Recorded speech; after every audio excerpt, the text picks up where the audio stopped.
Today, we feel a sigh of relief. Still, it cannot take away the pain. A measure of justice isn't the same as equal justice. This verdict brings us a step closer, and the fact is, we still have work to do. We still must reform the system. Last summer, together with Senator Cory Booker and Representative Karen Bass, I introduced the George Floyd Justice and Policing Act.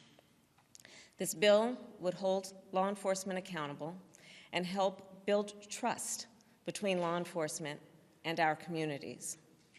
This bill is part of George Floyd's legacy. The President and I will continue to urge the Senate to pass this legislation, not as a panacea for every problem, but as a start. This work is long overdue. America has a long history of systemic racism. Black Americans, and Black men in particular, have been treated throughout the course of our history as less than human. Black men are fathers and brothers and sons and uncles and grandfathers and friends and neighbors. Their lives must be valued in our education system, in our healthcare system, in our housing system, in our economic system, in our criminal justice system, in our nation. Full stop. Because of smartphones, so many Americans have now seen the racial injustice that Black Americans have known for generations. The racial injustice that we have fought for generations, that my parents protested in the 1960s, that millions of us, Americans of every race, protested last summer. Here's the truth about racial injustice. It is not just a Black America problem or a people of color problem. It is a problem for every American. It is keeping us from fulfilling the promise of liberty and justice for all. And it is holding our nation back from realizing our full potential. We are all a part of George Floyd's legacy, and our job now is to honor it and to honor him. Thank you. And now it is my great honor to introduce the President of the United States, Joe Biden.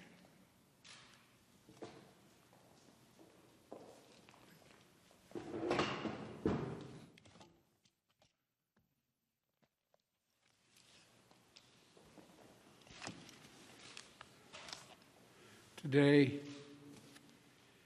a jury in Minnesota found former Minneapolis police officer Derek Chauvin guilty on all counts in the murder of George Floyd last May. It was a murder in the full light of day, and it ripped the blinders off for the whole world to see the systemic racism the Vice President just referred to. The systemic racism is a stain on our nation's soul. The knee on the neck of justice for Black Americans. Profound fear and trauma.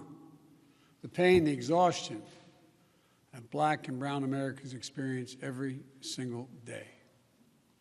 The murder of George Floyd launched a summer of protest we hadn't seen since the civil rights era in the 60s. Protests that unified people of every race and generation in peace and with purpose to say enough, enough, enough of this senseless killings. Today's verdict is a step forward. I just spoke with the governor of Minnesota, who thanked me for the close work with his team. I also spoke with George Floyd's family again, a remarkable family of extraordinary courage. Nothing can ever bring their brother, their father back. But this can be a giant step forward in the march toward justice in America. Let's also be clear that such a verdict is also much too rare. For so many people, it seems like it took a unique and extraordinary convergence of factors. A brave young woman with a smartphone camera, a crowd that was traumatized witnesses, a murder that lasts almost 10 minutes in broad daylight for ultimately the whole world to see. Officers standing up and testifying against a fellow officer instead of just closing ranks, which should be commended. A jury who heard the evidence, carried out their civic duty in the midst of an extraordinary moment, under extraordinary pressure. For so many, it feels like it took all of that for the judicial system to deliver a just basic accountability. We saw how traumatic and exhausting just watching the trial was for so many people. Think about it, those of you who are listening. Think about how traumatic it was for you. You weren't there. You didn't know any of the people. But it was difficult, especially for the witnesses who had to relive that day. It's a trauma. On top of the fear so many people of color live with every day when they go to sleep at night and pray for the safety of themselves and their loved ones. Again, as we saw in this trial from the fellow police officers who testified, most men and women who wear the badge serve their communities honorably. But those few who fail to meet that standard must be held accountable, and they were today. One was. No one should be above the law. And today's verdict sends that message. But it's not enough. We can't stop here. In order to deliver real change and reform, we can and we must do more to reduce the likelihood that tragedies like this will ever happen and occur again. To ensure that black and brown people, or anyone, so they don't fear the interactions with law enforcement, that they don't have to wake up knowing that they can lose their very life in the course of just living their life. They don't have to worry about whether their sons or daughters will come home after a grocery store run, or just walking down the street, or driving their car, or playing in the park, or just sleeping at home. And this takes acknowledging and confronting head-on systemic racism and the racial disparities that exist in policing and in our criminal justice system more broadly. You know, state and local government and law enforcement needs to step up, but so does the federal government. That's why I've appointed the leadership of the Justice Department that I have, that is fully committed to restoring trust between law enforcement and the community they are sworn to serve and protect. I have complete confidence in the Attorney General, General Garland's leadership and commitment. I've also nominated two key Justice Department nominees, Vanita Gupta and Kristen Clark, who are eminently qualified, highly respected lawyers who have spent their entire careers fighting to advance racial equity and justice. Vanita and Kristen have the experience and the skill necessary to advance our administration's priorities to root out unconstitutional policing and reform our criminal justice system, and they deserve to be confirmed. We also need Congress to act. George Floyd was murdered almost a year ago. There's meaningful police reform legislation in his name. You just heard the Vice President speak of it. She helped write it. Legislation to tackle systemic misconduct in police departments, to restore trust between law enforcement and the people they're entrusted to serve and protect. But it shouldn't take a whole year to get this done. In my conversations with the Floyd family, I spoke to them again today, I assure them we're going to continue to fight for the passage of the George Floyd Justice and Policing Act so I can sign into law as quickly as possible. There's more to do. Finally, it's the work we do every day to change hearts and minds as well as laws and policies. That's the work we have to do. Only then will full justice and full equality be delivered to all Americans. And that's what I just discussed with the Floyd family. The guilty verdict does not bring back George. But through the family's pain, they're finding purpose. So George's legacy will not be just about his death, but about what we must do in his memory. I also spoke to Gianna, George's young daughter, again.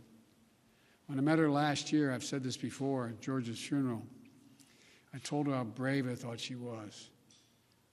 And I sort of knelt down to hold her hand. I said, Daddy's looking down on you. He's so proud. She said to me then, I'll never forget it, Daddy changed the world.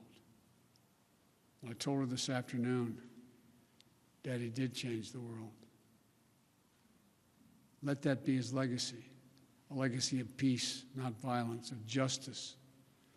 Peaceful expression of that legacy are inevitable and appropriate, but violent protest is not.